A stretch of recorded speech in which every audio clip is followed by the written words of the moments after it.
नमस्कार, मैं हूं आलोक त्रिपाठी और आज हम बात करेंगे उत्तर प्रदेश के पूर्व राज्यपाल राम नाईक से। सर, आपका ईटीवी में बहुत बहुत स्वागत है। बहुत धन्यवाद सर। आप उत्तर प्रदेश के राज्यपाल रहे, आपका बहुत विशाल एक राजनीतिक अनुभव है।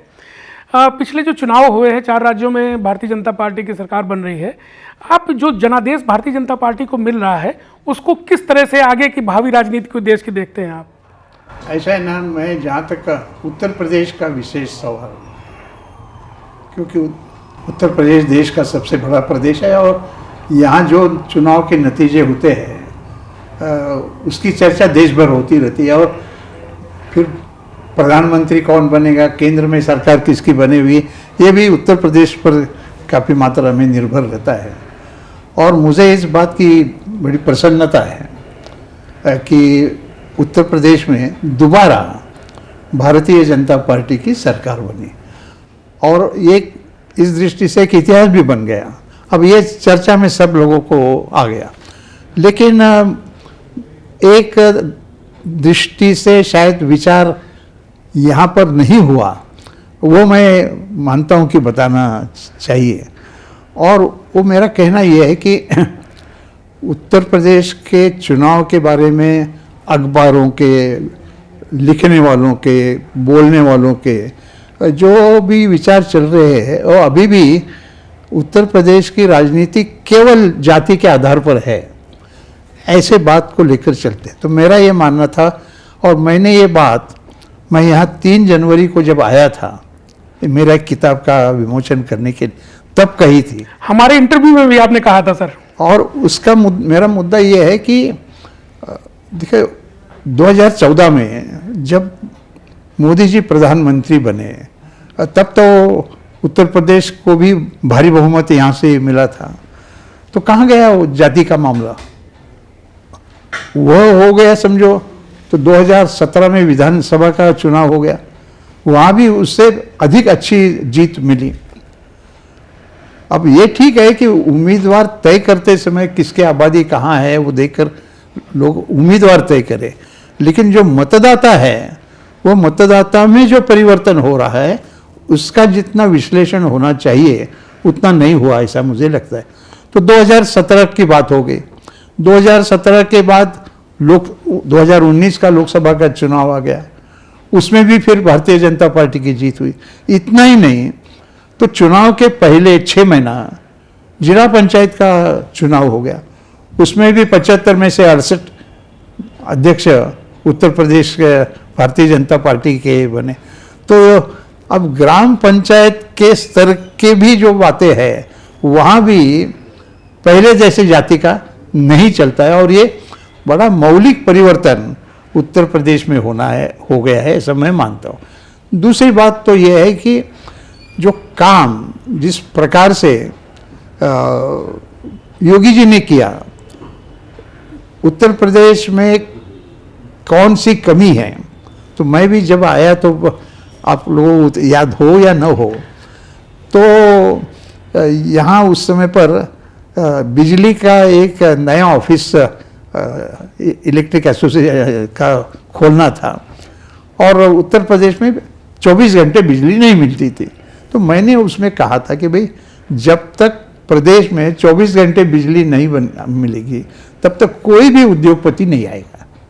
अभी धंधा कर उद्योग करना है तो, और इसलिए यह जो विकास हुआ यानी जो इन्वेस्टमेंट समिट हुई वो केवल समिट की बात नहीं है, उसमें से जो उद्योग आए उसका काम शुरू हुआ, ये एक बार हो गया।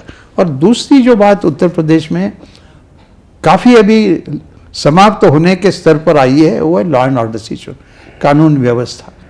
आप जब यहाँ पे गवर्नर थे आप बहुत एक्टिव रहते थे, हमेशा सब लोग जानते हैं। आपके भी तमाम सुझाव थे जो योगी जी ने कई बार तमाम आपके सुझाव माने। आपको कुछ उसमें से याद पड़ रहा हो तो अगर आप बता सकें। देखिए याद तो बहुत है क्योंकि लेकिन उनका और मेरा संबंध कहिए या सोच कहिए एक तरीका होने के कारण एक उसका उदाहरण बड़ा कुंभ मेला हो गया जी। अब कुंभ मेला में बहुत लोग आएंगे, उसकी सारी व्यवस्था अच्छी होगी, ये सब सबको मालूम है, दुनिया के लोगों ने भी उसकी बड़ी स्तुति की। तो कुंभ मेला के लिए प्रदेश स्तर की एक कमेटी बनाई गई, उसका मैं अध्यक्ष था और योगी जी कार्याध्यक्ष थे। तो पहले ही मीटिंग में मैंने उनको मीटिंग के पहले भी कौन कौन सा एजेंडा, क्योंकि वैसे नाम मात्र ही रहते हैं राज्यपाल, सारा कार्याध्यक्ष ही काम करते हैं सरकारी यंत्रणा में भी। तो उन्होंने बताया, तो मैंने कहा कि देखिए मैं मेरा सुझाव देता हूँ। और फिर मैंने उनको ये कहा कि देखिए मैंने क्या पाया, ऐसा जब कोई मुझे पूछता है तो मैं कहता, मैं मेरे शहर का नाम बम्बई, बॉम्बे के लोग बोलते थे, मैंने मुंबई करवाया, इस प्रकार के कई। तो अब इलाहाबाद का प्रयागराज करने का इससे कौन सा अच्छा दूसरा समय होता है, एकदम उनको मंजूर हो गया। और पहले ही मीटिंग में तो वो बोले मैं एक प्रस्ताव रखता हूँ। मैंने बोला नहीं, मैं अध्यक्ष के नाते प्रस्ताव रखूँगा, और मैंने प्रस्ताव रखा, प्रयागराज हो गया।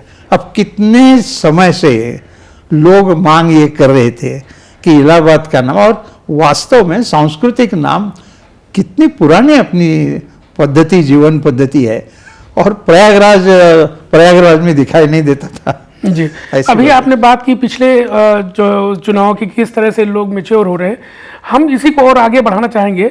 2007 से उत्तर प्रदेश की राजनीति में देखें तो जैसे लोकतंत्र हमारा मजबूत हुआ, लोगों के जो डिसीजन है, लोगों की सरकारों की चुनने की जो क्षमता है या एक निर्णय है, बिल्कुल क्लियर रहा है। 2007 में बहुमत की सरकार आई, 12 में, फिर 17 में, आप 19 में देखें, और ये 22।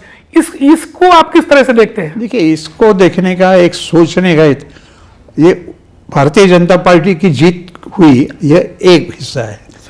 कौन कौन हार गए उनका भी विचार करिए, और यह दिखाई देता है कि कांग्रेस बुरी तरह से हार गई, बहुजन समाज पार्टी पूरी तरह से हार गई, मतलब विपक्ष भी बहुत कमजोर हुआ, और गए समय के तुलना में समाजवादी पार्टी का संख्या बढ़ी। तो मैं तो मानता हूं कि आज के देश के राजनीति के लिए ये एक अच्छा अवसर है कि विपक्ष के पास भी विरोधक एक पार्टी के हैं। एक दो पार्टी सिस्टम देश में लागू हो सकती है, उसका उदाहरण भी शायद यहाँ से दे सकते हैं। योगी जी कैसा काम करेंगे अभी वो तो लोगों को सामने आएगा, 5 साल कैसे काम किया वो आएगा। लेकिन विपक्ष भी जिम्मेदारी से काम करे, और बाकी के जो थे वो अपने नाम के लिए रह गए हैं। इस प्रकार का परिवर्तन है, ये बड़ा मौलिक परिवर्तन है, और ये परिवर्तन देश का पार्लियामेंट्री सिस्टम और मजबूत करने के लिए उपयोगी होगा। और उसमें एक अंग्रेजी में बहुत ये सब देखने के बाद जो मुझे लगता है, अंग्रेजी में एक बहुत अच्छा कोटेशन है, ये जो रोज वेल में आते हैं, गड़बड़ करते हैं वगैरह, जो आजकल लोकसभा में, राज्यसभा में, राज्यों के विधानसभा में भी, मैं महाराष्ट्र का हूँ तो मुंबई में भी यही दिखाई देता है। तो उसमें ये कहते हैं कि भाई ऑपोजिशन, तो ऑपोजिशन शुड हैव इट्स से, ऑपोजिशन को जो कहना है वो कहने के लिए मौका मिलना चाहिए। और उसका दूसरा पार्ट ये है, गवर्नमेंट शुड हैव इट्स वे, सरकार जो करना चाहती है उस माध्यम से, संसदीय माध्यम से करने का लोगों ने अधिकार दिया है। सो ऑपोजिशन शुड हैव इट्स वे, वो कहना जो है कहिए ना, बाहर क्यों कहते, वही चर्चा करिए। तो चर्चा, विचार विनिमय, संवाद, यह लोकतंत्र का एक मूल पद्धति है, वह भी यहाँ मजबूत होगी ऐसा मुझे लगता है। और इसलिए जब ये निर्णय आया तो जैसे मैंने योगी जी को अभिनंदन का पत्र भेजा, और मैंने अखिलेश जी को भी पत्र भेजा, और उनको भी कहा मैं आपका भी अभिनंदन करता हूँ, क्योंकि आप विपक्ष में आ रहे हैं तो ताकत के साथ आ रहे हैं, और इसमें से अपने जो दो पार्टियों की डेमोक्रेसी अधिक अच्छी चलेगी ऐसा मुझे लगता है। एक बात ये महत्व की है, ऐसा मुझे लगता है। जी, आप चूंकि महाराष्ट्र से आते हैं, महाराष्ट्र के राजनीति में आपका लंबा अनुभव है। महाराष्ट्र में राजभवन से या जो वहाँ के गवर्नर रहे, कुछ दिनों पहले शिवाजी को लेकर कोई बयान उनका आया था, वो क्या है, उसके विषय में आप कुछ बताएंगे? ऐसा है ना कि उसमें मुद्दा तो कोई ना कोई बात को लेकर झगड़ा करना, यह उसका मूल रूप है। वहाँ माननीय राज्यपाल अभी इस समय पर उत्तरांचल के कोश्यारी जी हैं, वो भी पढ़े लिखे हैं, अच्छा इतिहास का, अंग्रेजी का ज्ञान उनको है। एक जगह पर गए और उन्होंने भाषण में ये कहा कि शिवाजी के समर्थ रामदास गुरु थे, इस प्रकार की बात अब तक चल रही थी। तो कुछ लोगों ने कहा कि बात सही नहीं है, एक महाराष्ट्र में इसका विवाद हो गया था। तो उन्होंने कहा कि भाई रामदास नहीं होते तो शिवाजी कहाँ से पैदा होता। इस प्रकार का एक रामदास को भी उन्होंने ऊपर उठाया, छत्रपति शिवाजी महाराज को भी ऊपर उठाया। आजकल ऐसा हुआ है कि कोई आदर से शिवाजी कहता है खाली, तो भी बाहर के लोगों को तो इतना मालूम नहीं था। छत्रपति शिवाजी महाराज ऐसा ही कहना चाहिए। ये बात वैसे सही है, लेकिन बोलते समय तो शिवाजी होता है, संभाजी होता है। ये बात तो ये इसमें से कोश्यारी जी पर ये कर दिया। तो विधानसभा में सब, तो मैंने फिर कहा कि शरद पवार जी जो राष्ट्रवादी कांग्रेस के अध्यक्ष है और महाराष्ट्र के राजनीति में वो स्वयं विधानसभा में न होते हुए लेकिन राजनीति चलाते हैं। इन्हें वे तीनों को एक मतलब राष्ट्रवादी कांग्रेस और शिवसेना इकट्ठा लाने का प्रयास उनका ही मुख्यतः रहा। अभी उनको महाराष्ट्र में कुछ लोगों ने उनका कद बढ़ाने के लिए जानता राजा कहा। अब मराठी में छत्रपति शिवाजी महाराज को ही जानता राजा कहा जाता है। अब कोई उठकर ये कहे कि ये शरद पवार जी को जानता राजा कहते हैं और उसके कारण शिवाजी का अपमान हो गया, तो ये जितनी मूर्खता की बात होगी तो वैसे ये है। और इसलिए मुझे ऐसा लगता है कि चर्चा संवाद ये छोड़कर विसंवाद ही ज़्यादा करने में विपक्ष कोशिश करता रहता है लोकसभा राज्यसभा में, और महाराष्ट्र में सरकार ही इस प्रकार की बात कर रही है। जी, अब आपसे एक आखिरी सवाल लेना चाहेंगे। महाराष्ट्र से कोशिशें शुरू हैं और तेलंगाना के मुख्यमंत्री हैं, महाराष्ट्र के मुख्यमंत्री से मिले, प्रयास हो रहा है कि 2024 के चुनाव के लिए कोई मोर्चा बनाया जाए। चूंकि कांग्रेस कमजोर है तो बीजेपी से मुकाबले के लिए कोई और मोर्चा बने। आप देखते हैं ये सफल हो पाएगा? ऐसा है कि मुझे वो हिंदी शब्द बराबर नहीं आ रहे हैं, मराठी में हम उसको मुर्गजल कहते हैं।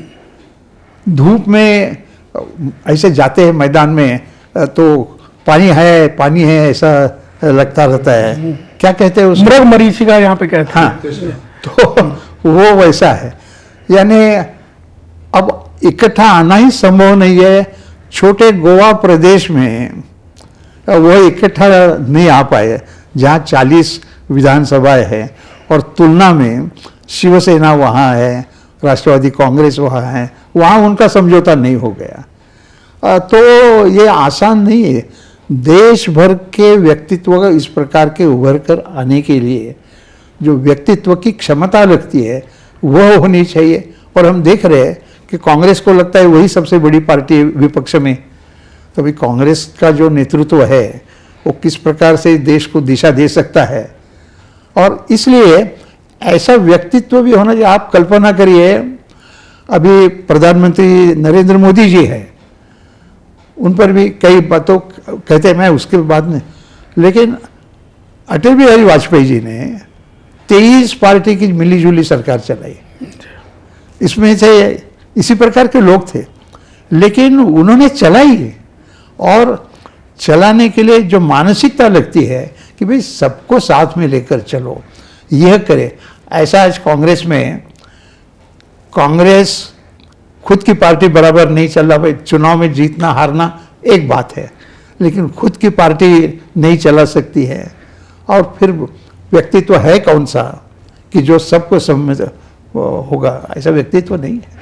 सर, हमसे बात करने के लिए बहुत बहुत धन्यवाद। ये थे उत्तर प्रदेश के पूर्व राज्यपाल राम नाईक जी, जिन्होंने विभिन्न विषयों पर हमसे बात की। कैमरामैन विजय के साथ मैं आलोक त्रिपाठी, ETV भारत, लखनऊ।